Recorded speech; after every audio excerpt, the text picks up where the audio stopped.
La segunda carta a Timoteo que hoy empezamos a estudiar en una serie de videos más cortos de lo habitual que iremos versículo a versículo es la última que escribió nuestro amado apóstol Pablo.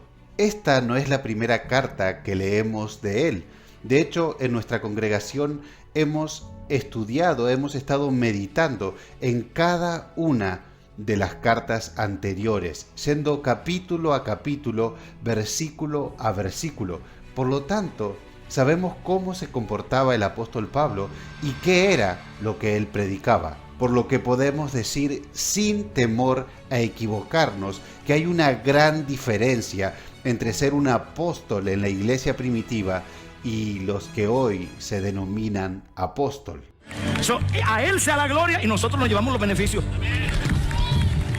A Él sea el honor y a nosotros nos llevamos la bendición. Dios, ¿qué es lo que Dios te dice en este día? Hay una herencia espiritual que va a causar que lo visible se manifieste. Propiedades, dinero, riqueza. ¿Qué es ser un apóstol? ¿Por qué no creo en los apóstoles de hoy?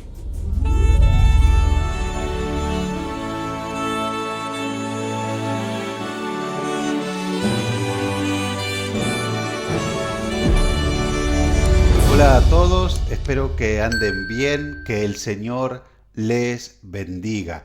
Traje un pequeño comentario que quiero leerles para ponernos en contexto de esta carta segunda a Timoteo.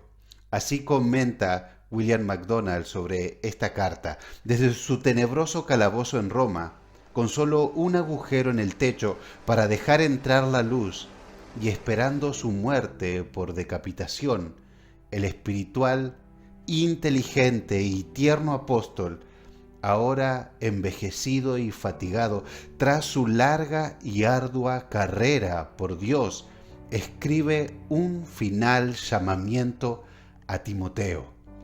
Las cartas en aquellos tiempos empezaban diferente a las que hoy mandamos.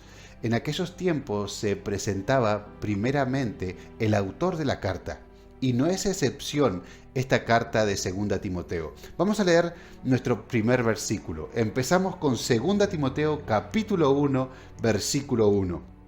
Dice así: Pablo, apóstol de Jesucristo por la voluntad de Dios, según la promesa de la vida que es en Cristo Jesús.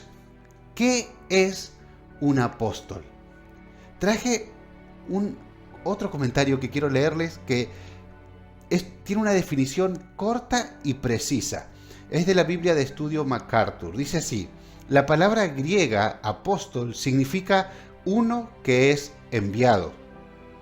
En el Nuevo Testamento se refiere en principio a los 12 hombres que Cristo escogió para que lo acompañaran. Cristo les dio autoridad para confirmar su apostolado con milagros y autoridad para hablar como sus representantes legales. Cada libro del Nuevo Testamento fue escrito por un apóstol o en sumisión a su auspicio directo. Su enseñanza es el fundamento de la iglesia.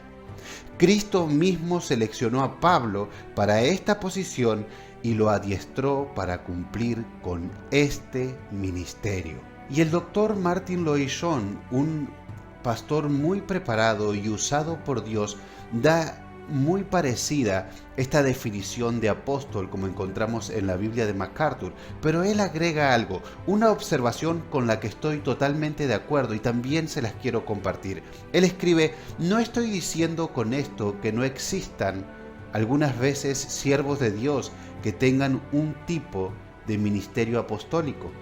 Por ejemplo, los misioneros que trabajan en áreas donde el evangelio casi no ha sido predicado necesitan de una clase de ministerio apostólico, pues trabajan en campo virgen y de muchas maneras hacen la obra de un apóstol.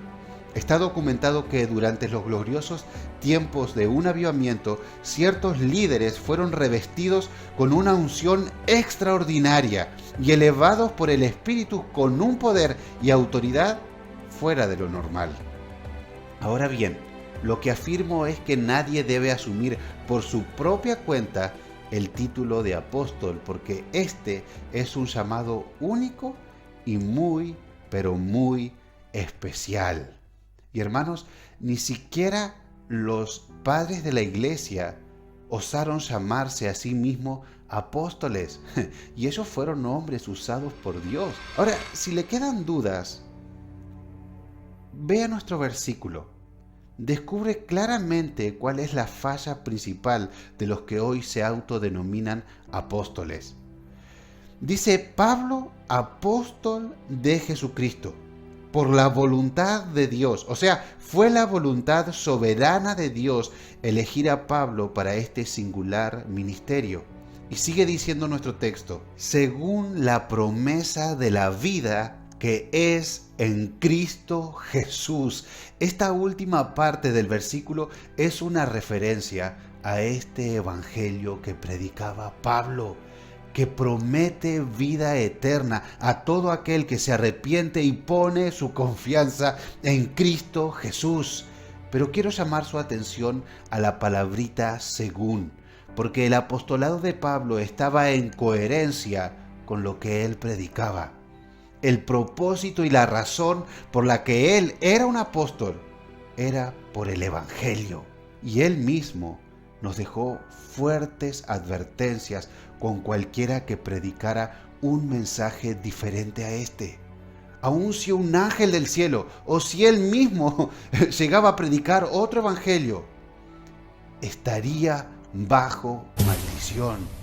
Ese es el principal problema que encuentro en los apóstoles de hoy, en el mensaje de los que hoy se autodenominan apóstoles. Están enfocados en la vida terrenal y no en la vida eterna que es en Cristo Jesús. Distorsionan versículos al punto de hacernos creer que la muerte de Cristo en la cruz del Calvario fue para que nosotros seamos ricos materialmente. Versículo 17. Y si hijos, también,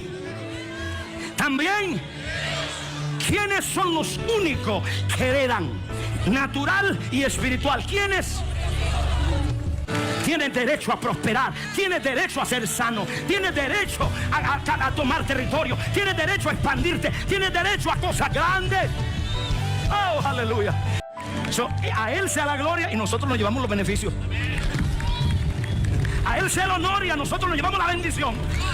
Dios, ¿qué es lo que Dios te dice en este día? Hay una herencia espiritual que va a causar que lo visible se manifieste. Propiedades, dinero, riqueza. Sí, son apóstoles, pero son apóstoles de Satanás, porque promueven su mismo mensaje.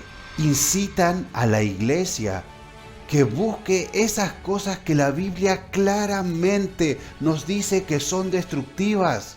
Y como en todo, para poder identificar lo falso, debemos conocer bien lo verdadero. Para poder apartarnos de lo falso, para poder cuidarnos de lo falso, hay que conocer bien lo verdadero. Y hoy empezamos a meditar una carta llena de verdades del Evangelio y escrita por un verdadero apóstol.